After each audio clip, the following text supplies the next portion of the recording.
Game Connect.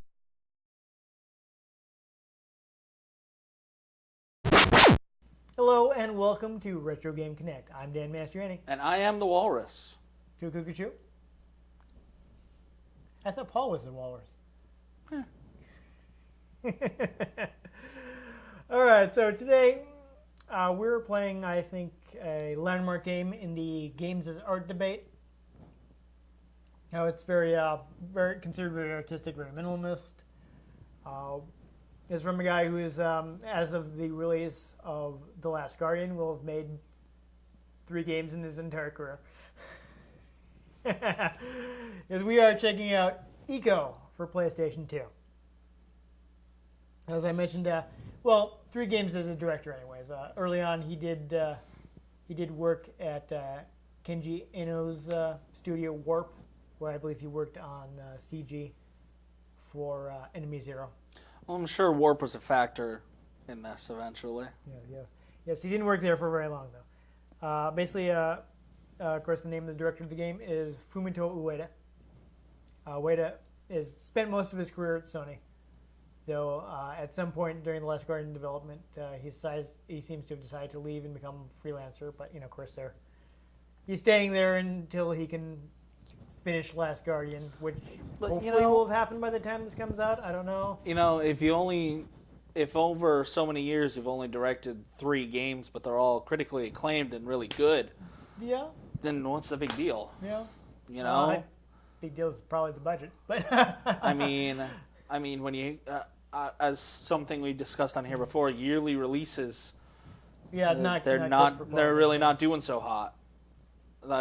Ubisoft has said they're taking the year off. Yeah. They're taking 2016 off for Assassin's Creed. Yes. Which I think is a really good idea. Yes. I love Assassin's Creed, but They need to ease off. fatigue. Yeah. I didn't even buy Syndicate. No, that's definitely. I never. I'd rather wait years for a sequel for a game That's good. that's really good Yeah. than have them pumped out and get worse and worse, and then Black Flag, and then Yeah, but no, he's definitely been taking his time and working on all the little details. Fallout 4 took years to develop, and I'm pretty obsessed with that. Yeah, You know, it's pretty huge. So exactly. basically, when he was growing up, he actually wanted to be a modern artist, but he didn't think he could support himself, so he switched careers. He did. He actually played a lot of games as a child. Apparently, he owned a Genesis. That was I'm not sure if I was interpreting this correctly, but it seemed to suggest that his the first system he owned was a Genesis or Mega Drive in Japan, which makes him pretty unusual because it sold really badly in Japan. But he mentions that the first game that made him think there was like more to the world than was presented like on screen in the game was Super Mario Brothers. Like he was saying, he felt like the Mushroom Kingdom was a world that continued on beyond what was presented to him. I see. Like you look at something like there was a deeper world we hadn't truly delved into yet. Exactly. Like if you look at something like a single screen game like Pac-Man or one of those other really early games, it's like okay, Pac-Man's in a maze, but you don't really get a feeling for the universe of Pac-Man. Yeah. But he played Super Mario Brothers. And he felt like, okay, there's like a whole Mushroom Kingdom that we're not seeing. I can see that. Which is, one of the interesting things about Mario Brothers, Chris, is one of the very early games that actually scrolled the screen. Mm. It's not the first, but it is by far the one that made popularized it popular. Yeah, it. Absolutely. So, he out of college, he applied to Kenji Eno's Warp. Apparently, according to an interview with Eno, he said that initially Ueda had actually didn't pass their application process, so they weren't going to hire him. But he actually Eno himself took a look at the demo video that he submitted, and he was saying that it wasn't anything special technically, but he really liked the concept. So he saw that and was like, okay, this guy's got something. See. That's why you can't stick to application processes. Because sometimes on paper someone looks boring, but they're a whole lot different in person. Yeah, so he saw something in him, and he's like, I like this guy. I want him working in my company. He basically handpicked the guy to to work at the company because he felt like he had a lot of potential. Though he didn't actually end up staying at work for very long, as I mentioned. After that he went to Sony. Basically, I mean, seems to be one of his first projects at Sony was he pitched what would become Eco. He started out by I wrote this down here. He created run a 3-minute CG movie, and the movie didn't really have all that much to do with what the eventual game ended up being. It had some of the early concepts, but that was kind of how the project got started. He'd actually been hired as like a CG animator. So this is the first time they let him direct a game. It's kind of crazy because he doesn't seem to have been at the company for very long. So he must have impressed his bosses or something. Who knows? Yeah, but his he basically the original concept was 97. By 98 they were in production. The game actually started on PS1. So it was originally going to be a PS1 game. One of the things he talked about is he saw a lot of his experienced colleagues, and at the time he says himself I didn't really know what I was doing as far as making games. I didn't have any experience. I didn't know what I should be doing, what I shouldn't think was possible. So, but he was looking and was like, okay, I see what everybody else is doing, and I want to do the opposite. He decided to try to make a game by just taking out as many gamey elements as he could. So he calls it subtracting design. He basically took out everything he felt that didn't fit, or that he didn't need, or that just wasn't shaping up. He just cut it, take it out. So I mean, he's again, the game has been talked as very minimalist, but his thought is that's what he did to differentiate his game. It's not that he's particularly attracted to minimalism. He's basically being quoted as saying if every game out there was a minimalist design, he probably would have gone in the opposite direction and made something really over the top, complicated and detailed. And he just wanted it to stand out amongst the crowd. He wanted to stand out, exactly. He wanted to do something different. That makes sense. But around 98, he was like, okay, this isn't coming together on PS1. He had a decision. It's we're going to scrap the project. Are we going to cut it down so it will fit into PS1, or do we move it to And then Sony was like, dude, we got this thing, all right? It's called the PlayStation 2. Yeah, they spent a lot of time and they were like, what? It's not called the Super PlayStation or the PlayStation 64? Yeah, what? Yeah. Breaking from convention. That's crazy. PlayStation Genesis? Yeah, no. Or it just has a completely different name? Yeah. Yeah, they just added a number on the end. Mavericks, I tell you. But they talked it over and they decided to move it on to PS2. So actually, they were able to put a lot more detail and things like that. At which point he actually changed the story because it felt like with the added detail they were able to add with the PS2, the story felt darker than it had with the more limited expression on PlayStation 1. So he tweaked it a little to be a little less oppressive. And I mean, the basic concept of the game, of course, he wanted to. I have this somewhere here. Yes, when he started the game, AI characters were pretty popular, right? A lot of games. There were a lot of games out there using AI. You had you'd have maybe a partner supporting it or someone that you could give commands to and they'd execute them. You're like, well, that's pretty cool, but I kind of want to try doing it my own way.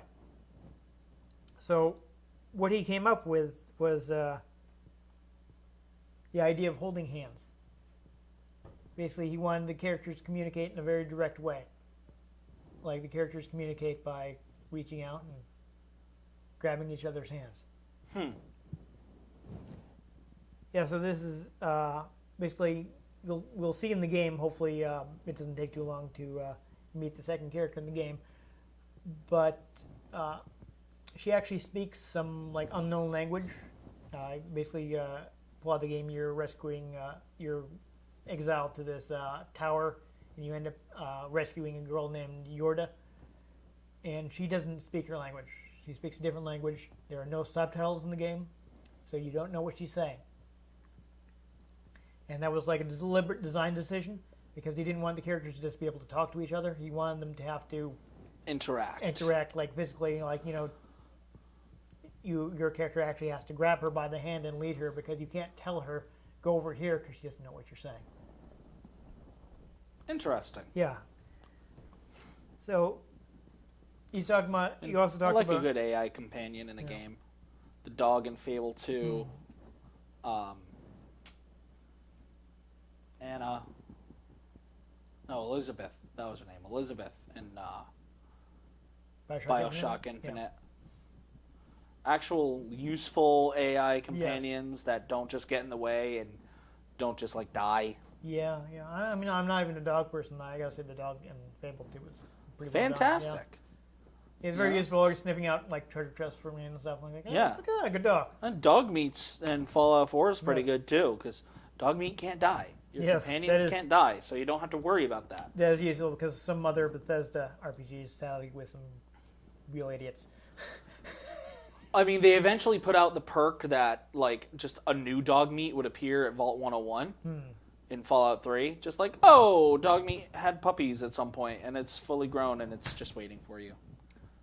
Well, you know, with all the radiation, I guess there's... I don't know. Anyhow, yeah, so he's talking about they didn't really... My companions would have died a lot at this point if they could have actually died. They didn't really compromise on the design because they didn't know that they had to. Like, he kind of credits his, like, naivete. He's like, he didn't know that he should have compromised, so they just didn't. He also credits the fact that, I mean, he wasn't in charge of the budget or the schedule. So he wasn't worried about, well, when's this game due? How much money were you spending? He was just worried about making the game. Yeah, he basically, you know, like, he did some design sketches, but he actually did a lot of the game just went in the 3D modeling program and just did it.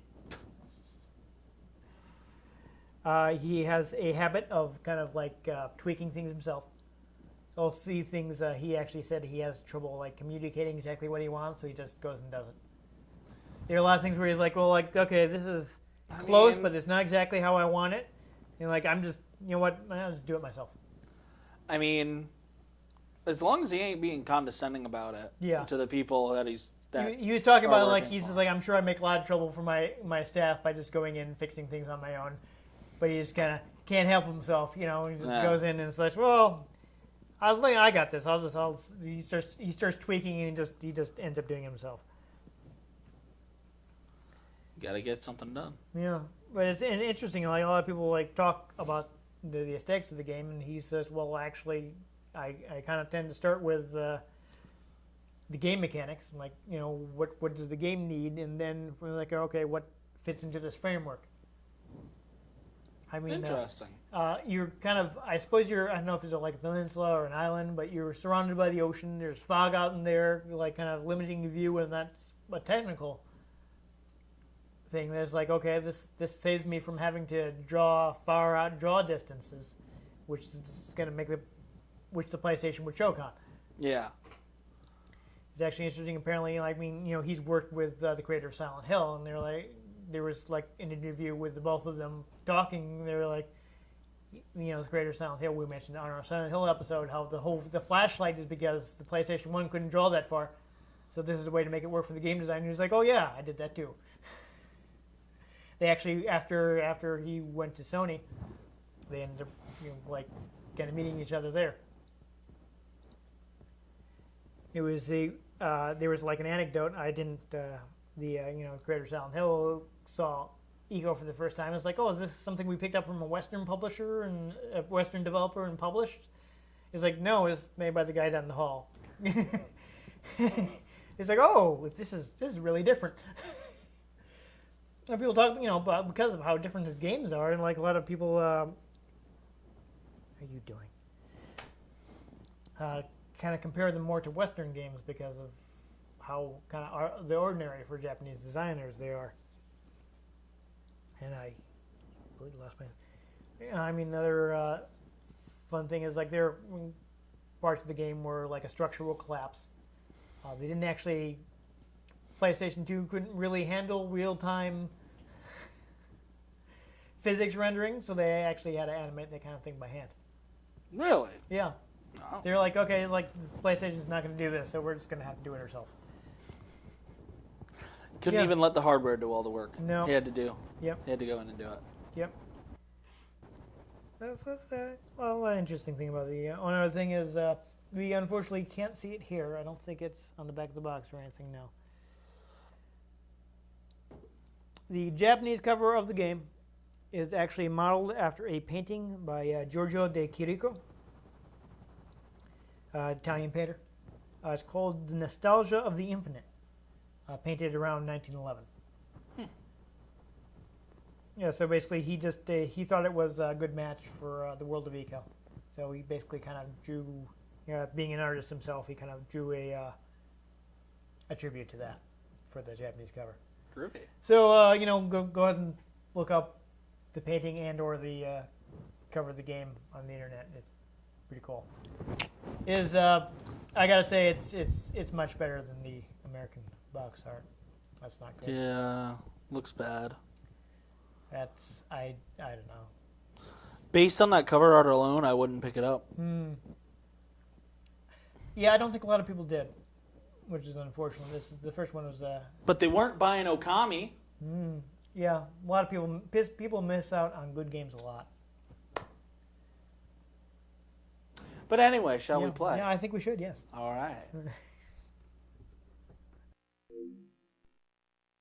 All right. So people might notice that this is not quite as crisp as our usual PS2 game. Eco does run at an unusual resolution.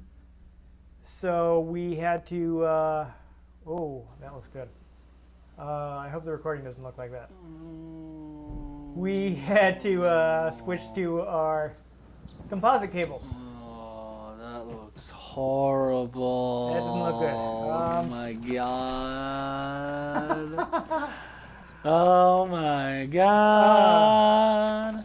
Apparently also the TV does not like it, but I think we'll probably be fine on the recording. Oh my god. Yeah. No, if we'd known about this, we probably would have used your SD TV. Oh my god. Yeah. Alrighty. So as you can see, here you are being dropped off at the ruins. Oh, actually, I forgot to mention. The ruins of Elf. Yes. They were talking about. How evocative the ruins were in the interview with him, the Silent Hill creator. And he said, "Oh, like I remember, I asked you, like, oh, you must have done tons of research on ruins, and you told me, like, nope." Nope. Yeah, basically, he was saying that he basically just was working from an image in his mind. He didn't really do any research or anything like that. So let's. That's like when back in school, I would get a really good grade on a test, and people would be like, "Man, you really study." I mean, like, nope. Nope. Yeah, no, I did that too. I'm sure I drove a lot of people crazy. Yeah.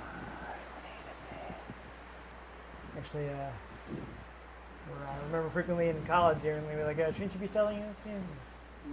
Nah. Yeah, no, that's.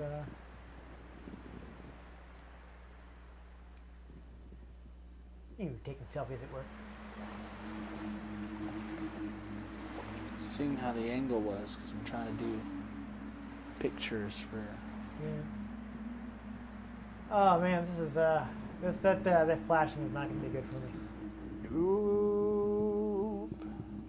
Oh, I have no idea how that's going to look on camera. Probably not good. No bueno. Yeah, hopefully the recording will be fine, and we're probably going to want to lean on that as much as possible. Oh lordy, this game is not a game designed for HDTV. No. At least now it's actually recording. So, here we can see they're taking him to the island. They lock him up because he has horns, and apparently they think that he will bring a curse down on the village if he's allowed to remain. What? Yeah. What? Yeah, it's just, Like, does he have horns, or is it just his he helmet? actually has horns, yes. Oh, I see. I guess I can understand that a little more. Yeah.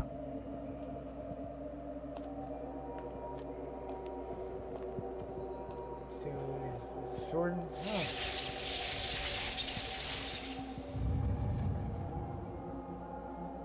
So yeah, they're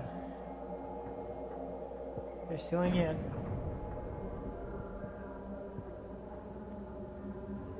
Oh, I'm so glad I'm not epileptic right now. Yeah, if this happens to the recording of it, we should put a warning. Yeah. Well, I don't know what I'm gonna have to do about the on-camera sequences. This is the HD TV not liking the signal. The recording should be fine. I hope. Yeah, no, this happened when we tried to record. Remember when we were having trouble recording Silent Hill, and we tried using this TV, and we got all kinds of weird results. So that's what's happening. It looks fine on your TV. Oy. So yeah, those guys were subtitled because you do know what they're saying, but your does not. See, this thing really needs just different input settings, and it just does not have them. Cheap TV. At one point, I think actually the soldiers were going to be the enemies, but as part of the tweaking he did to make the storyline less dark, he replaced them with like shadows.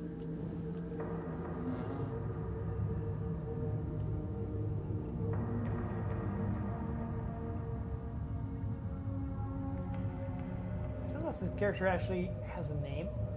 I don't think it's actually mentioned at any point. Eco? I think that's the game, but Devil Horn Kid? yeah. Well, geez, if only we had the internet. If only. Oh well.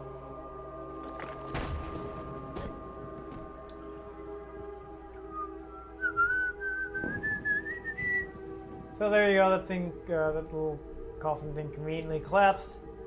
Oh, hey, if you look up Eco on Wikipedia, the cover is the Japanese cover. Ah, yes. There you go. A lot better. Yes, isn't it? Yes. Yeah, the American box is off.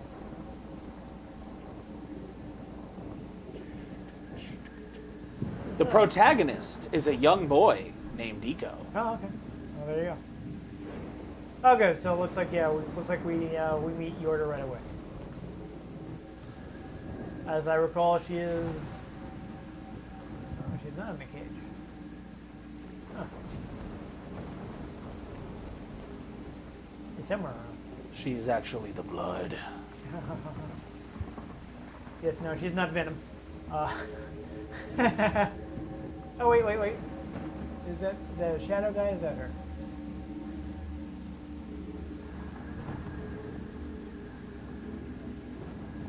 This game is all very strange and impressionistic. It can be hard to tell what's going on. What's going on? Okay, so I've been dragged through this. Interesting. Don't you hate it when they get unexpectedly dragged? Yeah. That's a problem. All right, so we're playing the game. Woo! Yeah. Interesting, because it looks like we're back where we started. What's interesting is if you look at the bottom screen that's Yeah, you actually can see the top of flashing, the screen, yes. it's the same thing. Yeah, so this is definitely a case of the TV barfing because it doesn't like 240p signal, which is something honestly that we really already knew. But weird things happened. But we weren't expecting to have to play this on the HD TV, so I just gotta find the button to grab things. Oh, okay, so that's how I would call for her. As a ring wraith shows up and kills you. Yeah. What do you need? Controls? Yeah, I'm pressing buttons and he's not grabbing. Pressure switches. Levers. Circle button. Okay, I'm pressing it. There we go. I guess I wasn't standing in exactly the right place. That's your general interact button. Circle. Yeah, okay. It is the Japanese style.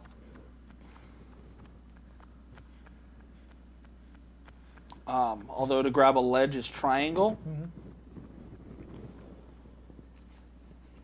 To drop is the X button. Okay. I'm just gonna go ahead and climb these boxes right here because that looks like a thing to do. And you save games on couches? It's weird. Okay, yes. Well, I think the meaning is that if you go to a couch-looking thing, is that that is your Well, yeah, no, that's where you save. That's just a weird place to save. Yeah. Okay. Does it tell me how to go across on these jumps? I feel like I can inch over and jump across, but X button is not working. Is it triangle again? See, I keep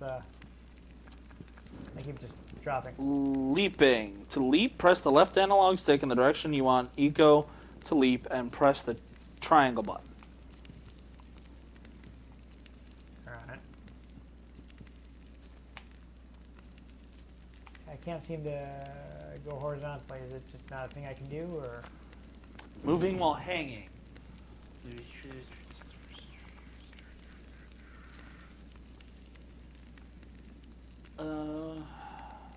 I mean, just let me kind of just, in this area I was able to just walk, but I feel like I'm going to have to do that later on.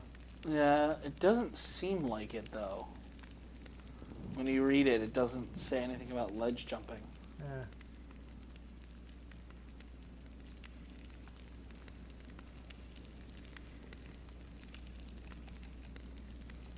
Okay, I can climb up here, but it doesn't actually seem to lead me anywhere, and I can't jump off.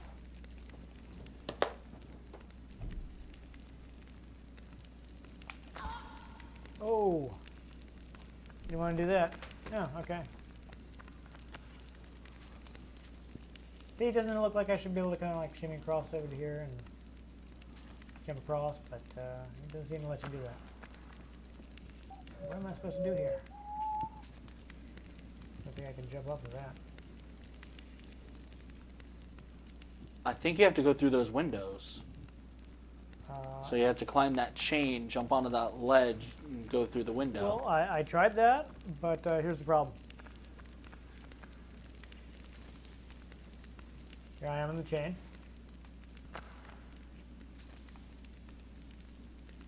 And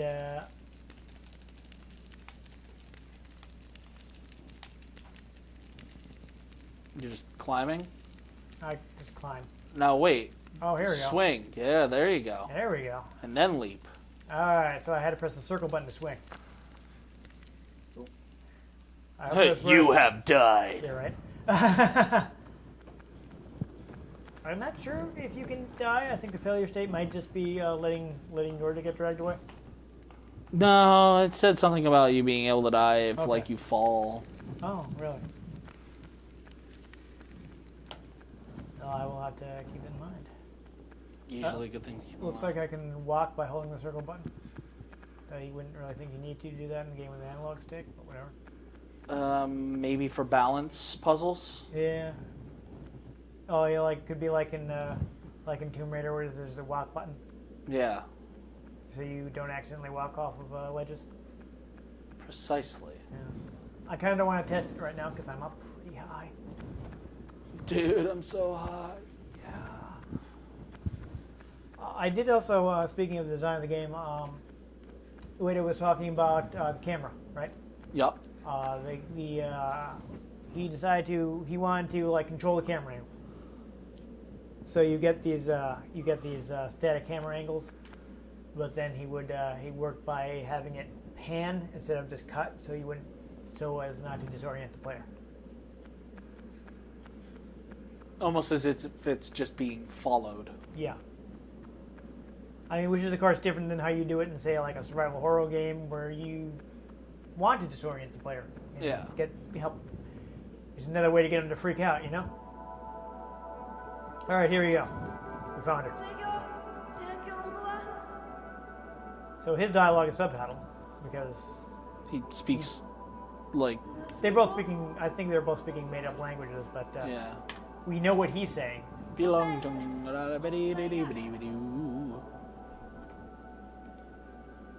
right, let's see.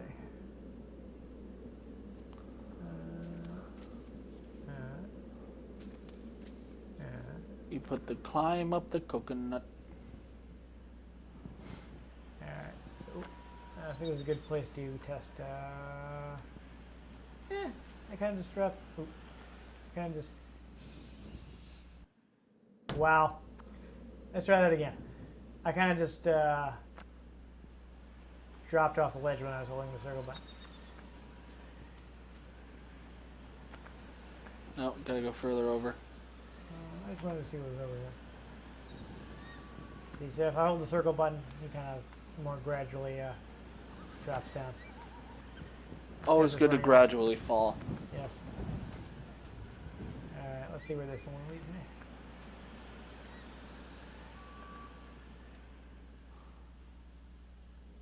There we go. Yep. Got past the broken part of the spiral. Good, good. This is a crazy spiral staircase, let me tell you.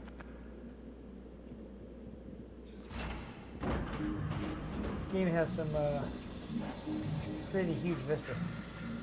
Indeed. Oh, now you have to run all the way back down. Yep. I'm pretty sure I don't want to jump. Could be problematic. Might be a bit ill-advised. Can't so.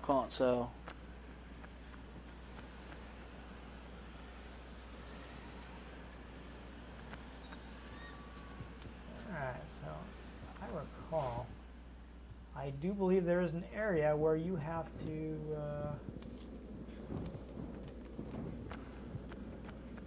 swing on the cage to break it. I'm not sure. Probably a little further down. Oh yeah, no, I'm just saying. I think that's something I remember seeing. I could be wrong though. I didn't really get around to playing this.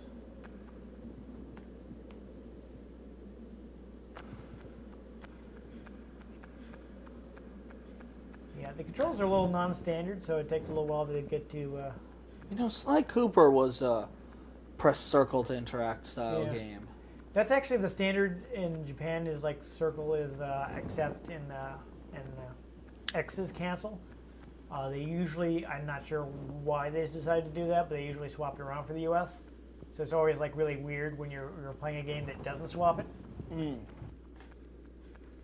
Like an American with like an import or just an American game that doesn't do it.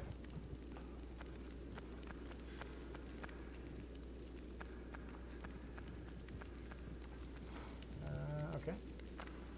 Wait, hold on. I'm gonna get. Perhaps if you try to jump on it from a higher ledge Yeah. that you came down. Okay. That looks like a place to try to climb up. Yes. But how? I just don't know. How do I get up there? Ah, here's another ladder. Good. All right, so there you go. This gets me up here.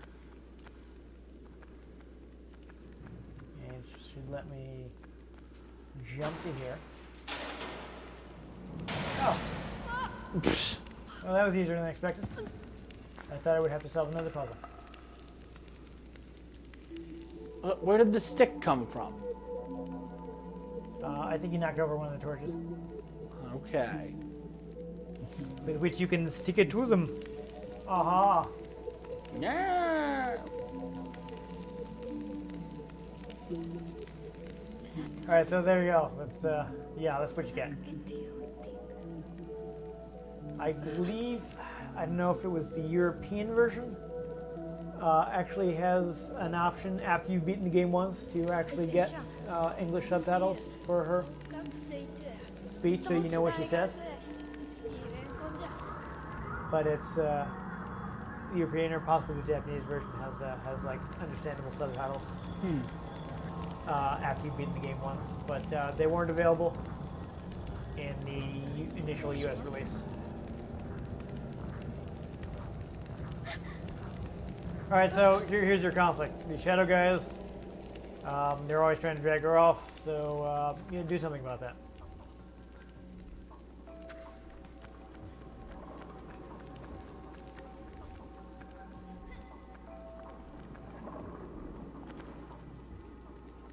Okay. Yeah, there we go.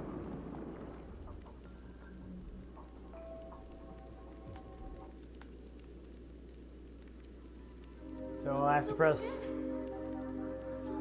R1 to drag her out. I think that's my hand holding button. Of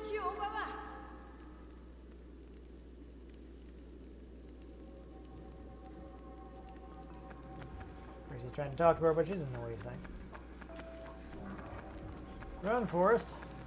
Run, Forrest, run. Now I just have to remember where the door is. It's not this way. Oh dear. Back off. Yeah. Maybe you have to climb the ladder? I might.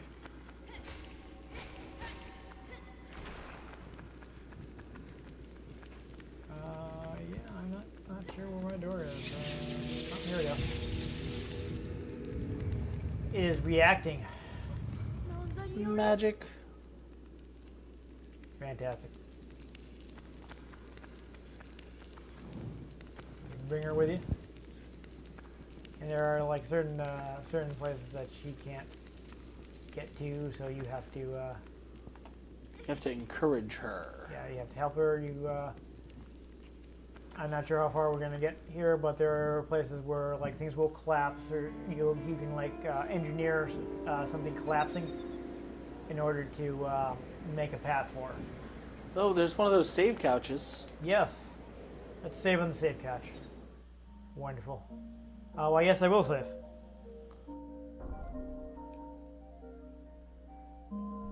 Okay. Yeah, sure. One, why not? Ooh. Maybe I should just play the opening again at home because this is taking a while. So yeah, memory card saves, everyone, if you don't remember them. They sometimes took a while. It could take a little bit. Yeah. These are not the days of autosaves that kind of happen in the background and you don't even know about it. Alright, do you want to continue? We're about 20 minutes in. See if I can get to... Want me to see if I can get to any kind of set bridges or anything?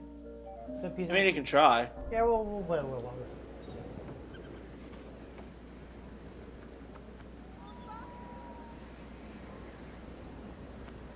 Alright, so...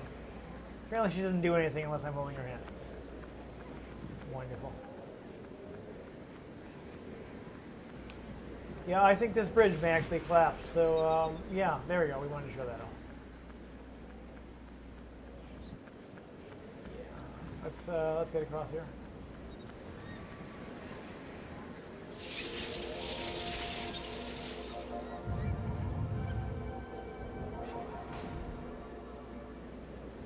That awkward moment when. Yeah.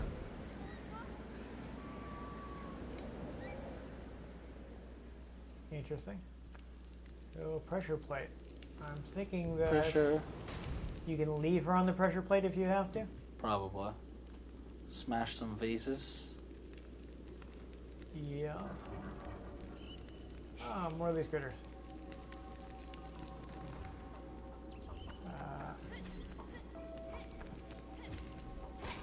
Alright, so she is kind of following on here. Oh, Yorda, where are you? Yorda. Oh god. They're like shadow spiders of the damned. Alright, so I can push this. And, Undoes a pressure plate. yes. And now we have stairs. Wonderful. Stairs are nice. Stairs are good. We're going to climb some stairs. Woo! You might say that we are the stair masters. Yes. And there's that one bird. Yep. Come on, Yorda. I want to smash these pots. No, I don't. Oop, the stars. Yes, let's try not to run into walls. Which is turning out to be. Oh, it looks like we've reached their limit. They can't follow us any further. Uh-huh. Because logic. Yeah. Yeah, I don't know. I mean, if I was a shadow creature, I might need to be within range of my power source, I guess. Maybe. Yeah, it seems like a thing that would happen.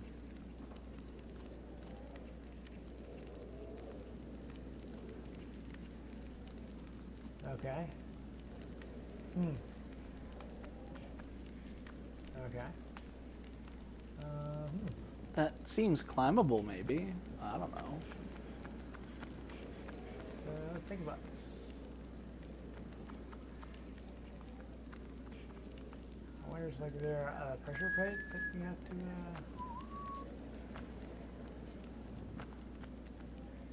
climb these grates. Make a great escape, haha. Go back, go over to the far side of that room again. What, back in here? Turn around. Over here, okay.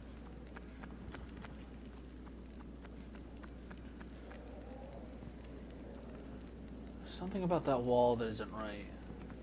There's something there that we're being hidden by the camera angle? No, like you're literally right in front of you. Something. It seems like you should be able to interact with something. Yeah. I don't know, is there like a pressure point here or something? Have you tried jumping at it, hitting the interact button? I'm hitting the interact button. Walk along the ledge.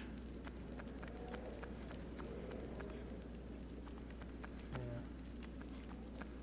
There's a room down there. Maybe bring her over to that wall and see if she can like cast magic on it or something.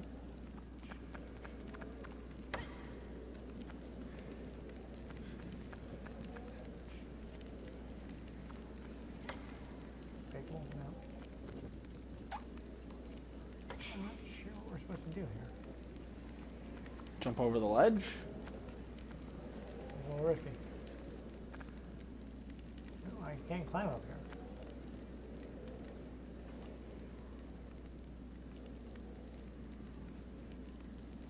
Safe way down. Like maybe I'm supposed to go down here and I can open the door from. On the other side to get her. Oh, you survived it. Yeah, it didn't kill me. Which means it only makes me stronger. Yes. Or breaks your legs and makes you vulnerable. Yeah. Oh, it was a chain. Yep. Freaking chain. Okay. Okay. Chain combo. I can swing. Gotta swing the other way though. Yeah, apparently I actually have to manually reposition myself. Stop. Eco. Stop. Stop. He's a little squirrely. Bad eco. Yeah. No, George. You can't do that, George. No, George.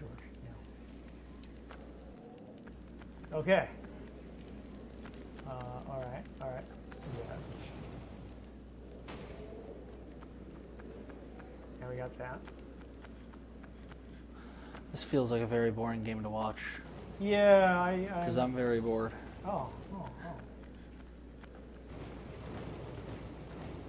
Yeah, I'm guessing I'm supposed to put this somewhere. And where does that stairwell go? Yeah. All right, this is a. It seems like it's a puzzle that might take a while. I think. What's in that corner? Oh. Here's a switch. And there's the door.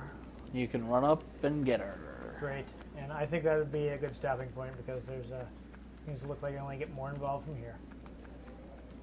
Oh, issues.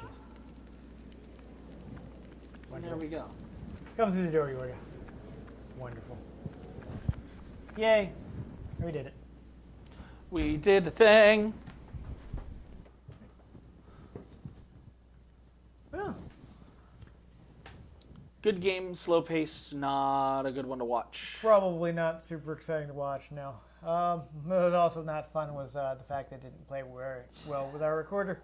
I mean, well, you won't be watching this if the recording didn't work, but Yeah. but apparently that's the game. After I started recording, I remember like, oh hey, doesn't this run at low resolution? Oops, it does. Probably an artifact of it coming over from PlayStation 1. Actually, if you notice, Yay, technology. yep. This is a blue disc, Oh. which means it is on CD and not DVD. And I just knocked over our timer, but that's okay. Well, So yeah, this is I think an artifact, of course, of it starting as a PS1. but game. it seems like a good game. No, definitely the atmosphere is interesting. Yeah, a very artistic game, just it's a little slow. Yeah, I think eventually you get that kind of sense of desolation, being in the ruins with nothing but this weird shadow creatures. Yeah. Good atmosphere, good game, just not if you are looking to watch something very fast-paced or play something very fast-paced. I mean, I do the hand holding Good mechanic. is very Good interesting. mechanic, but slow. Yeah. So basically, you want a game like similar to this but fast-paced, you pick up BioShock Infinite. You want this game, you pick it up. Is it remastered or re-released? As it happens, anything? this game has been re-released on PlayStation 3 in a double pack with the sequel. Well, Spiritual successor? yeah, his next game, Shadow of the Colossus. So you can buy them both together. I think we will probably try to play Shadow of the Colossus at some point in the future because it's really interesting. Never played it. Yeah, I was really struck by it the first time I played it. So I'm not sure how far we can actually get in the game. You know a game I really like? But Okami. yes. But that's another interesting game that does things that you don't see on your average PS2. Yeah. So that is the strength of Fumito Ueda's games, is that they're just so different from everything else that's gets like that kind of big budget. Yeah. You know, his boss at Sony really believes in this kind of stuff he does, so he lets him go off and do these off-kilter. And takes unusual forever to things, release and- a game, but Yeah. should be interesting. Yes, I think Last Guardian has been over a decade, but You it know, was originally supposed to come out on PlayStation 3. you know, Awkward. Now it's a PlayStation 4 game. sometimes it takes time, man. Yeah. And then sometimes you take a long time to make a game and you get Duke Nukem Forever. Yeah. Groovy. Yeah. I like Duke Nukem 3D in the 90s. Anyhow, I'm not sure. Again, you got that dislet. I've got. I think If leading this someone game- by the hand is still unique. Yeah. I don't think I've played anything else that has a feature like that. If you like a slower paced puzzle game, Yep. pick it up. I mean, it uses non-standard controls, so it's a little weird to get a handle on, but it does have similar gameplay to, say, like the 3D Prince of Persia games, Yeah. in which your Large main enemy, areas your main solving a enemy is puzzle. getting through the environment. Yes. Like the fights with the enemies are pretty perfunctory. I just hit the square button a couple times, Yeah. smack him with a stick, and that was the fight. There you go. And then we ran away. Then you ran away. Yeah, that's all there is to it. It's not really the focus of the game. It's just kind of, I think, just a prod to keep you from just wandering. And feeling helpless. Yeah. So, it is a very interesting game, and it's something that may not have been well suited for our format, but which is It's definitely something you good- want to take your time and appreciate. Good to know. Yeah. So I'm glad that we did manage to get it take a look at it. As terrible as it looked on this HD TV. Actually, I suppose it's something that people should be aware of when playing classic games. Is not all of them play well with HD TVs. Not all consoles work well with HD TVs. That's why we usually have that SD on our table. It's going to depend on your television. Game. Well, it depends on the game. Well, I'm saying is, and then it depends on the TV. Some HD TVs will handle the resolution that those games ran in better than others. Yeah. Just keep an old SD TV around if you're going to play old games. That's actually probably a pretty good idea. Or go down to your local thrift store and buy one for $10. Yeah, right. I mean, if you're willing to spend the money, I understand that playing on a broadcast monitor looks amazing. Yeah. But well, actually, technically, we do have broadcast monitors, but they're all just really kind of small. Wired in and small. No, there's one right over there, but it's like a little tiny thing. Yeah, you wouldn't have been able to see what we were doing. It would have been even worse than what we were. Yeah. So no bueno. Yeah, it wouldn't be good. Maybe someday when we have money, we'll get a nice big one. And, maybe someday. Yes, our it'll look really nice, at least to us, here in the studio. Either way, Eco's worth a try. You can get it in a 2-pack on PlayStation 3. It runs better than it did before now that it's in HD. I know, for instance... So it's remastered? It's been remastered. Shadow of the Colossus actually had some frame rate problems on PS2 that are fixed. Oh, that's good. Now there's got nice steady frame rate. It's nice when they remaster things. They don't necessarily have to remake it, but when you remaster it, it's nice. Yeah, I mentioned that the US version does not have understandable subtitles for Yorda. The remastered version does. Oh, so nice. if you've beaten the game once, you can replay it with subtitles so you will know what she's saying. Probably just swearing at you the whole time. Oh, yeah. What's wrong with you, you stupid horn-headed kid? If you just listen to me, I can tell you how to get out of here.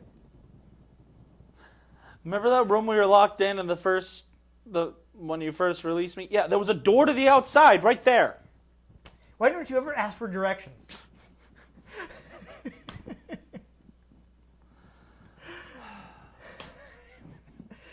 Anyhow, if you enjoyed us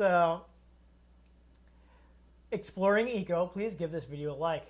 If you'd like to catch future episodes in which we play potentially faster-paced games, please subscribe to our channel. I've been Dan Mastriani. You can catch me on Twitter at NewTypeCola. I'm Ian Butterfield. You can find me on Twitter at IanG Butterfield. You can find the show at RetroGameCNCT, RetroGameConnect.tumblr.com, and Facebook.com/RetroGameConnect. Still wanted to say Tumblr. Get in touch with us if you have requests. We'll see what we can do about acquiring the games if we don't have them. And give us your feedback on what games you guys like. Yeah. Use guys, use gals, use thems. Yeah, I mean, however you prefer to identify, whatever works for you. You know, we're cool. We just play video games. We're not worried about that. Yeah, someone else's problem. Yeah, there we go. Anyhow, make sure you join us next time on Retro Game Connect.